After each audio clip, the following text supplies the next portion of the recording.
皆さんこんにちは、みきこです。私のポッドキャストを聞いてくれてありがとうございます。このポッドキャストは日本語勉強中の方向けにお届けしています。日本の文化や私が日々の暮らしから感じていることや体験したことなどを日本語で話しています。スクリプトはホームページに無料で公開していますので、よかったらそちらも見てくださいね。はい。ということで、今日は日本人が長生きする理由についてお話ししたいと思います。2024年の WHO の調べによる長寿国は、1位が日本、2位がシンガポール、3位が韓国だそうです。日本の男女合わせた平均寿命は 84.46 歳です。ちなみにね、私の父は81歳で週に3回働いているんですよ。健康で意思疎通もちゃんとできます。仕事に行ってるんですから当たり前ですよね。母は77歳です。母も元気で毎日友達とお茶したり散歩したりして楽しんでいます。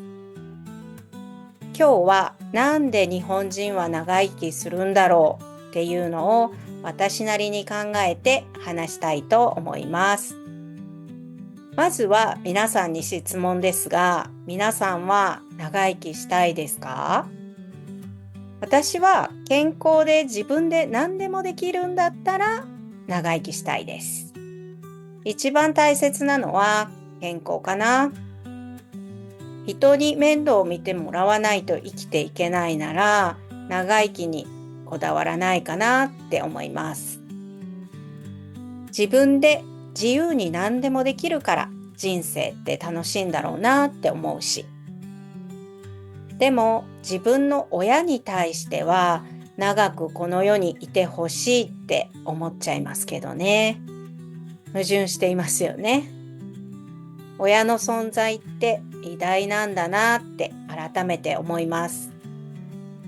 はい、ちょっと話がそれてしまいました。日本人が長生きする理由についてでしたね。私が思うにポイントは2つあると思います。まず1つ目ですが、1つ目は健康に対する意識がすごく高いということです。健康に対する意識には食事に関することと運動に関することがあります。まずは食事に関することから話しますね。以前日本の家庭料理についてお話ししたことがあるんですが、一汁三菜といって日本食はバランスを考えて作ります。おさらいとして一汁三菜について少しお話ししますね。一汁三菜とは1点の汁物と3点のおかずが含まれている献立のことです。汁物とは味噌汁やスープなどのことで、主菜はメインの肉料理や魚料理、副菜は付け合わせです。これに主食であるお米を加えて一膳とするのが基本的な和食の一汁三菜です。一汁三菜は5大栄養素である炭水化物、脂質、タンパク質、ビタミン、ミネラルがすべて含まれているんです。健康に必要な栄養素をバランスよく摂取できます。肥満防止はもちろんのこと、長生きすることとも関連があると言われています。日本の小学校では給食があるんですが、この給食がすごいんです。子どもの成長を考えてしっかりと栄養バランスを考えて作られています。給食の献立表も毎月学校から配られます。エネルギーとかタンパク質とか脂質の量までしっかり書かれているんですよ。インターネット上でも見れるので、よかったら見てみてください。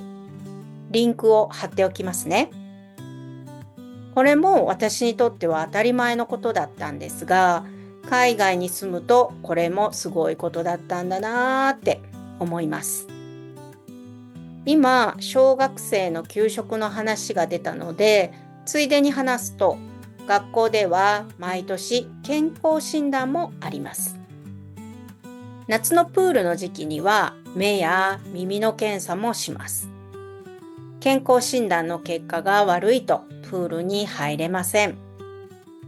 小学生でも徹底的に健康管理がされています。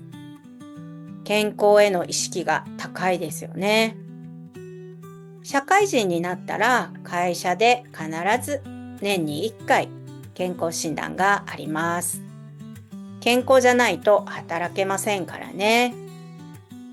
はい。それから健康でいるために食事だけじゃなくて運動することも心がけています。とにかく日本人は歩く人が多い印象がありますね。働いている人は駅まで歩いて駅から会社までも歩きます。駅ではエスカレーターを使わずに階段を使うとか。もちろんみんなじゃないですよ。ジムで運動する人もいるんですが、忙しくて行けない人は生活の中で工夫して運動しています。私の知り合いは最寄り駅から電車に乗らずに一駅分歩いてから電車に乗るって言ってました。一駅分はだいたい10分ぐらいって言っていました。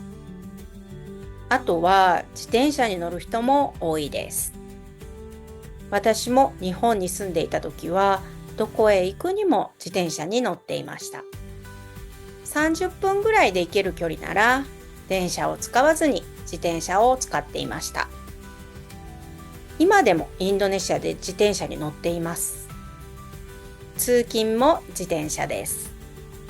道が悪くて信号もないので危ないですが、インドネシアの人は常にバイクに乗っていますね。どんなに近くのコンビニでもバイクですよ。いやー、そこなんだから歩こうよっていう時もありますが、それでもバイクに乗っていますね。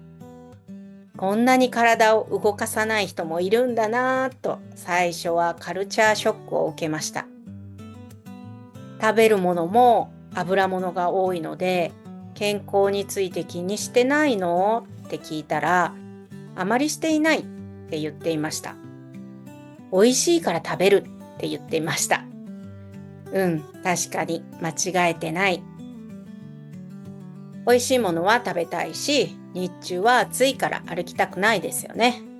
私もインドネシアに住んで、彼らの気持ちもわからなくもないなぁと思いました。どっちがいいとか悪いとかじゃなくって、健康に対する意識の持ち方が違うだけですね。インドネシア人は健康で長生きをすることを考えるより、今美味しいものを食べて楽しく生きるという感じですかね。確かにどんだけ健康のことを考えたって病気するときはしますからね。それよりも今を楽しく生きる、それも大切ですね。はい。では日本人が長生きするポイントの2つ目は、日本の医療システムや医療技術にあると思います。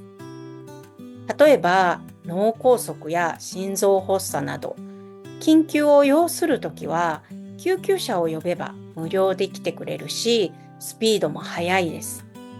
日本だと助かる命でもインドネシアでは助からない場合もあります。もちろん日本より進んでいる国もあると思いますが、医療のシステムと技術とともに充実しているなぁと改めて思います。はい、日本人が長生きできるのは、こうした健康への意識の高さと質の高い医療があるからかなと私個人的には思っています。とはいえども、寿命はコントロールできるものではありません。いつ病気や事故に遭うかわかりません。ですので、一日一日大切に過ごしていきたいなと思っています。はい、ということで今日はここまでです。最後まで聞いてくれてありがとうございました。ほなまたね。